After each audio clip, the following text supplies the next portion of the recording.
Hello everyone, welcome back to my third session on company final accounts in corporate accounting part 1. Dear students, today I am going to discuss about the special provisions for preparation of statement of profit and loss and explanation of notes to statement of profit and loss. Today I am going to explain about special provisions of Companies Act relating to preparation of statement of profit or loss and explanation of notes to preparation of statement of profit and loss. Dear students, in my first session I have explained about the format of statement of profit or loss as well as statement of balance sheet, that is a statement of assets and liabilities. And now during this session, I am going to discuss about the notes which are additionally to be prepared for statement of profit and loss. And before going to discuss about those detailed explanation of notes to statement of profit or loss, let me briefly discuss the special provisions of Companies Act 2013 in brief. Section 129 explains about fair and true view of state of affairs of the company. The profit and loss account and the balance sheet which are to be prepared are fair and true view of state of affairs. And section 2 subsection 40 explains about various statements like statement of assets and liabilities, statement of profit or loss, nexus, and notes to statement of assets and liabilities and profit and loss, like that. Cash flow and fund flow statements. And schedule 3 and part 2 of Companies Act 2013 explains about the maintenance of final accounts that to be in political form only. And regarding the application of Companies Act 2013, the power of central government is supreme. And one more important provision which should be expressed here is about accounting standards. The accounting standards should be followed while preparing the final accounts. And notes to accounts, in addition to statement of assets and liabilities and statement of profit and loss account, should essentially provided at the end of those statements. And dear students, during this session, now onwards, I am going to discuss the detailed explanation of preparation of notes to statement of profit and loss. In the statement of profit or loss, the first item which is to be recorded is revenue from operation. And for that revenue from operation, we have to maintain a separate note. And the separate note covers, first of all, sale of goods, then sale of services, then other operating revenue if any. And then we have to gross up that revenue, and from that we have to deduct the excise duty given in the trial balance, and then we will get net revenue. This type of note is to be prepared in case of other than finance company. And if there is a finance company, then revenue from operation can be calculated through the note in a different way. In that case, first of all, we have to take the interest income and then other financial services, and now we have to sum up these two items, and the total is taken to the statement of profit and loss as revenue from operations. And then for second item, that is other income, the note to be prepared in this way: interest on income, dividend income, net gain on sale of investments, loss on sale of investments, then other non-operating incomes are to be taken, and by summing up all these items, the total is to be taken to the statement of profit and loss. Then after that, we have to make the total of these two items, that is revenue from operation and other income, then we will get the total revenue. Then from that total revenue, we have to deduct the expenses, and of that, the first and foremost important item is cost of materials consumed. And in order to find out the cost of materials consumed, we have to follow this note. It covers opening stock of raw materials, Then to that we have to add the purchase of raw materials during the year. Then from that total we have to deduct the closing stock of raw materials. Then we will get the cost of raw materials consumed, and that amount is to be taken to the under the expenses of statement of profit or loss. After that we have to go for the next item, that is purchase of stock in trade. And regarding that, the information provided clearly in the trial balance, and that is to be taken here, and the same amount is taken to the statement of profit or loss. And the next item, changes in inventories. The changes in inventories usually covers the information relating to opening stock of finished goods, opening stock of work in progress, opening stock of stock in trade, and from those things we have to deduct all the closing stocks of finished goods, work in progress, and stock in trade. And after that we will get the difference, and that difference is called here as a changes in inventories, and that amount is to be taken to the statement of profit or loss. And then the next item is employees benefit expenses.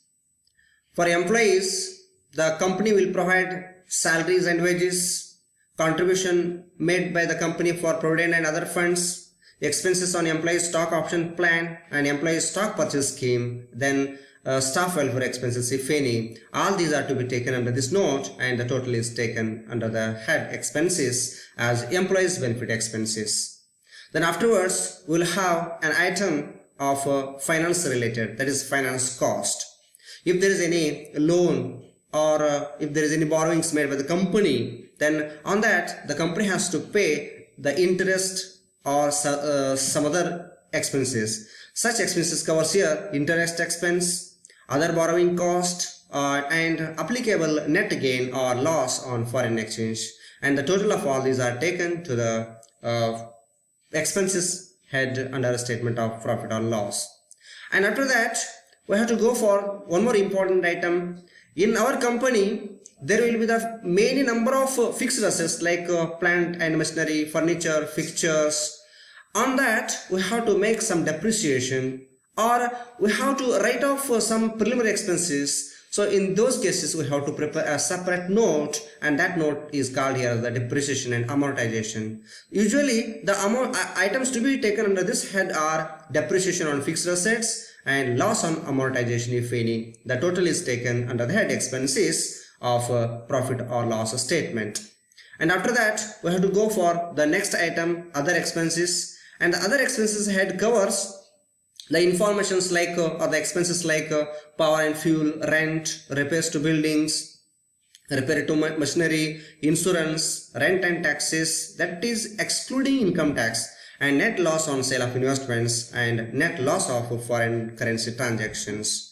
And not only these things, we have some other items under this head as payment to auditors as fees etc. for audit fees, taxation matters, company law matters, management services, other services, and reimbursement of expenses. All these things are to be taken under the head other expenses. The expenses like miscellaneous expenditure is to be taken under this head. Then any item of income or expenditure which exceeds 1% of the revenue from operations or rupees 1 lakh, whichever is higher, that is to be taken here. And one more item, provision for employee benefit, warranty provisions, other provisions, and provision for losses of subsidiary companies are to be taken under this note, and the total is taken under the head other expenses under expenses component of statement of profit or loss. And dear students, then the most important thing is, after all these expenses we have to make that sum, then the total is called as a total expenditure, and then from the total revenue we have to deduct all these total expenditures. Then we will get profit before exceptional items, extraordinary items, and before tax. Then after that we have to go for deducting the exceptional items.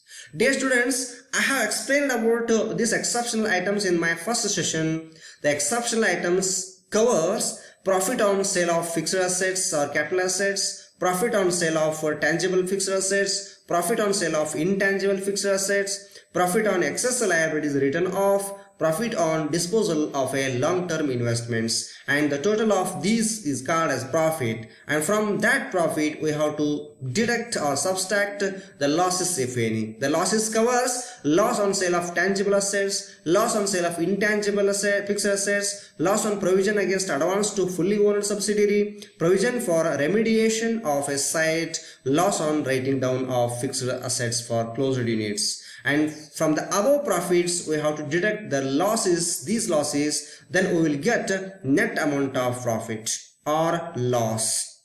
And from that we have to make the adjustment of the total tax if any. And that tax usually covers here the current tax minus the deferred tax credits. And then we will get exceptional items as net of tax. And this amount is to be subtracted from the profit before exceptional, extraordinary and tax items, and then we will get the profit before extraordinary items and tax. And dear students, from that profit we have to deduct some extraordinary items if any is there in the business. And such extraordinary items covers profit arising from disposal of a branch, profit on disposal of a subsidiary property, reversal of provision against diminution in the value of investment in a subsidiary consequent to amalgamation. These are the incomes, and from these incomes we have to subtract the expenditures like provision for diminution in the value of investments in a fully owned subsidiary. And from the above income we have to subtract this expenditure, then we will get the net amount of income, and from that we have to deduct the tax on the net income, then we will get the extraordinary item net of tax. And this is to be subtracted from the income from that is a profit before extraordinary items and tax, and then now we will get the profit before tax. And from that profit before tax, now I have to subtract the tax expenses, and that tax expenses can be noted through a separate note, and which covers current tax expenses of the current year. And from that we have to deduct the MAT, that is a minimum alternative tax credit, and to that balance we have to add current tax expenses of the prior years and the deferred tax. Then we will get the total tax expenses, and this tax expenses is to be subtracted from the profit before tax, and now we will get the profit after tax from continuing operations. This is very important. We will get a profit from continuing operations, and after that we have to go for workout of profit from discontinuing operations. And profit from discontinuing operations can be worked out through a separate note, and which covers profit on disposal of assets and liabilities, and from that we have to deduct the tax expenses on the above, and then we will get the profit from discontinuing operations. And dear students, now we will get the total profit, that is total profit from continuing operations and profit from discontinuing operations, which will become the total profit of the company. And that total profit for the year can be calculated like this: profit from continuing operations after tax less profit from discontinuing operations after tax, then the total profit will be found, right? Dear students, throughout this session we were discussed about the special provisions of the Companies Act relating to preparation of statement of profit or loss and notes to preparation of statement of profit and loss in detail. Dear students, I have gone through these references. You may also follow these references. Thank you friends. Thank you for your patience listening.